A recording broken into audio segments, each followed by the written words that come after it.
میرے آقا صلی اللہ تعالی علیہ وآلہ وسلم نے حضرت عثمان سے اپنی شہزادی کا نکاح فرمایا.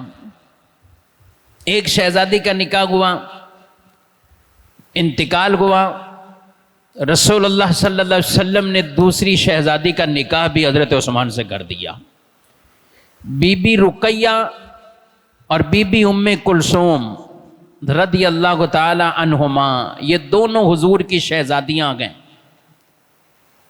اسی وجہ سے عثمان غنی کا لقب ذوالنورین ہے. دو نور والے، جن کو دو نور نصیب ہوئے، ذوالنورین کا لقب پانے والے عثمان غنی. اللہ اکبر.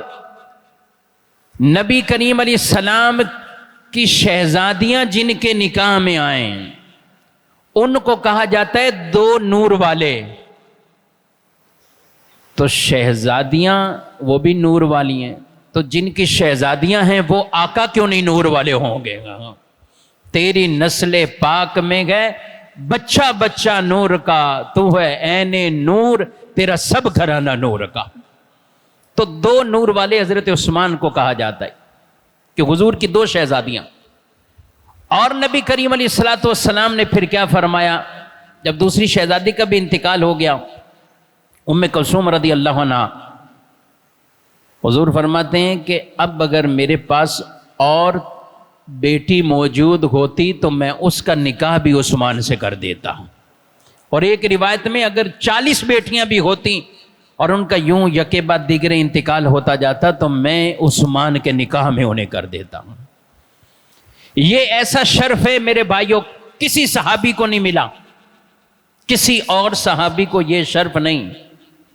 بلکہ مجھے کہنے دیجئے حضرت آدم علیہ السلام سے لے کر نبی پاک علیہ الصلوۃ والسلام تک جتنے بھی نبی دنیا میں آئے، کسی بھی نبی کی دو بیٹیاں کسی کے نکاح میں ہوں، ایسا کبھی نہیں ہوا.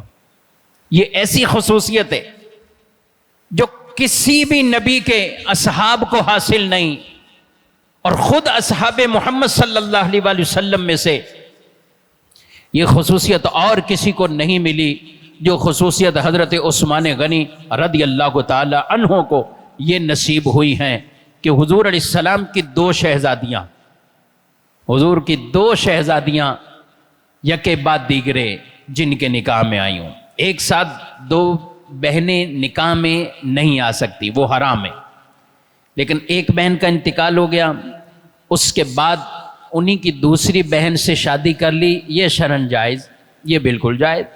تو حضور علیہ الصلوۃ والسلام نے فرمایا جب دوسری بیٹی کا بھی انتقال ہو گیا، فرمایا اگر اور بھی ہوتی تو وہ عثمان کے نکاح میں دے دو.